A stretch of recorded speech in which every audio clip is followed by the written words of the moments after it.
Halo teman-teman, gak kerasa ya semester 1 sudah berakhir.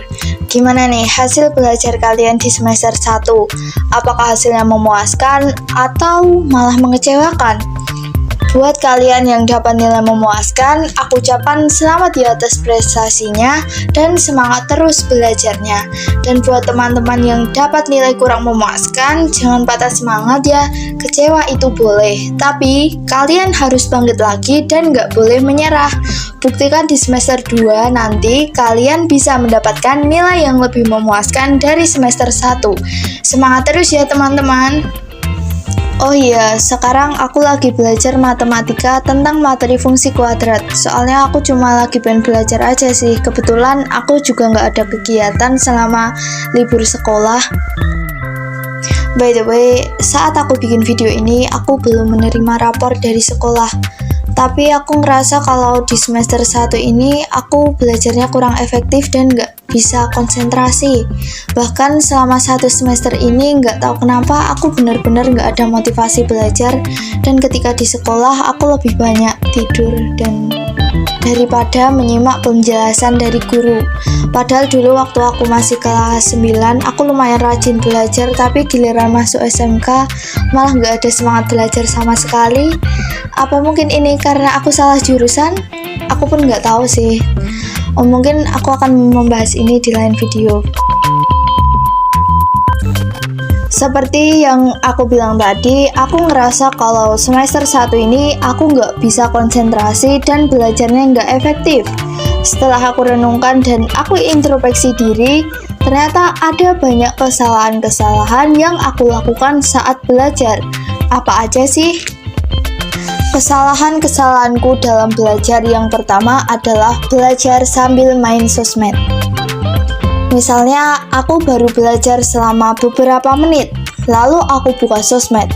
Awalnya aku buka sosmed untuk menghilangkan rasa bosan, tapi justru aku malah lupa waktu. Setelah mainan HP, aku jadi ngerasa capek dan gak ada niatan untuk melanjutkan belajar lagi. Alhasil, aku hanya membuang-buang waktu dan materi pelajaran pun gak masuk ke otak. Main HP sambil belajar adalah kebiasaanku sejak dulu. Kebiasaan kayak gini harus dihilangkan karena sangat merugikan diri sendiri. Lalu, bagaimana caraku mengatasinya? Sebelum mulai belajar, aku menyimpan HP di tempat yang tidak terlihat atau jauh dari jangkauanku. Contohnya, aku menaruh HP di dalam lemari atau aku menaruh HP di ruangan lain supaya aku nggak pengen mainan HP. Tapi kalau belajarnya pakai HP, sebelum mulai belajar, data seluler atau wifi HP aku matikan atau aku menyalakan mode pesawat di HP. Aku juga menonaktifkan notifikasi HP supaya terhindar dari gangguan. Aku juga menghapus sosial media seperti Instagram dan TikTok karena aku benar-benar kecanduan dengan aplikasi itu. Sampai sekarang aku masih menggunakan Instagram, tapi hanya lewat browser dan aku jarang menggunakannya. Yang kedua, meremehkan materi pelajaran. Saat dijelaskan materi di sekolah, aku merasa sudah memahami materinya. Aku terlalu percaya diri dan menganggap materinya mudah. Lalu, giliran waktu ada ulangan, aku benar-benar lupa sama materinya dan aku nggak bisa menjawab semua soalnya. Jadi, bagaimana caraku mengatasinya? Aku berusaha untuk belajar lebih giat lagi. Yang ketiga, tidak mereview ulang materi pelajaran. Poin ini hampir mirip dengan poin kedua. Aku jarang nge-review ulang materi pelajaran.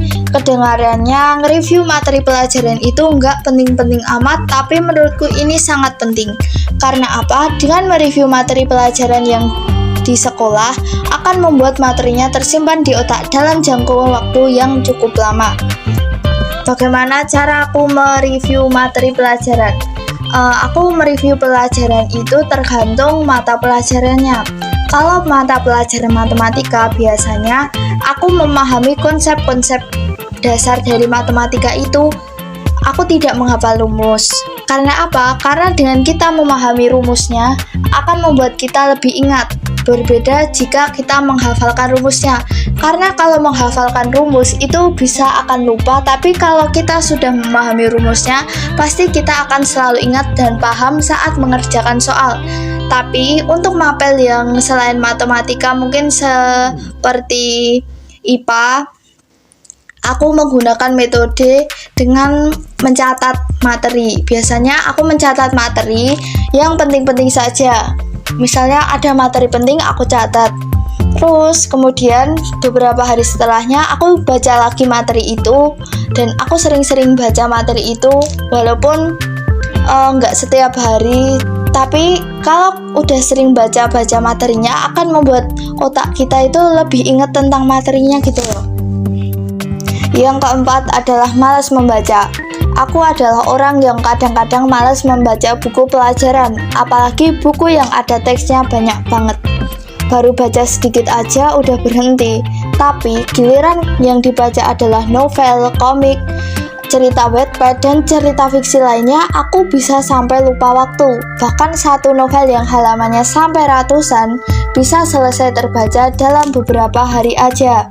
Nah, bisa disimpulkan, aku malas membaca buku pelajaran karena aku tidak menemukan sesuatu hal yang membuatku tertarik dengan isi buku pelajarannya.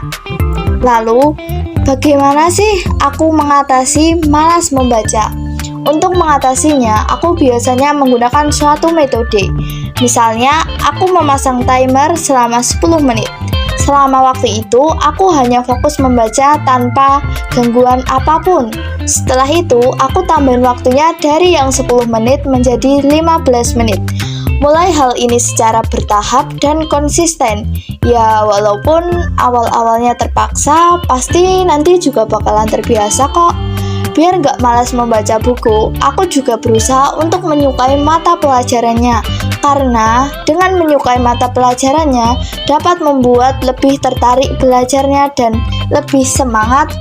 Yang kelima adalah tidak punya motivasi belajar. Saat gak punya motivasi belajar, aku merasa gak semangat untuk memulai belajar. Untuk sekedar buka buku aja pun malas banget rasanya. Terus gimana cara aku mengatasinya? Aku mencari motivasi belajar. Untuk mencari motivasi belajar itu nggak perlu minta cowok buat nyemangatin belajar. Alasannya apa? Karena kalau cowok udah ngejauh, semangat belajar pun mungkin bisa menurun juga. Cari motivasi belajar dari hati diri sendiri. Oke, misalnya aku pengen mendapatkan nilai memuaskan supaya menjadi siswa eligible dan bisa mengikuti SNBT. Kalau lagi capek, biasanya aku cari motivasi belajar di internet pun juga bisa. Yang keenam adalah belajar hanya saat ujian. Aku sering banget belajar hanya ketika mau ujian aja. Sedangkan saat nggak ujian, aku nggak belajar sama sekali. Biasanya kalau belajar sebelum ujian itu sangat menyita waktu karena ada banyak materi belajar yang harus dipelajari. Mau tidak mau, akhirnya harus begadang. Belajar seperti ini bisa dikatakan belajar dengan sistem SKS atau sistem kebut semalam.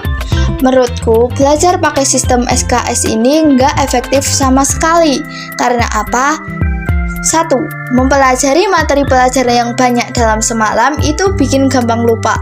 Yang kedua, nggak menjamin nilai menjadi. Yang ketiga, karena begadang, jadinya saat ujian malah mengantuk dan nggak konsentrasi. Lebih baik belajar 1 jam per hari, tapi konsisten daripada belajar dengan SKS.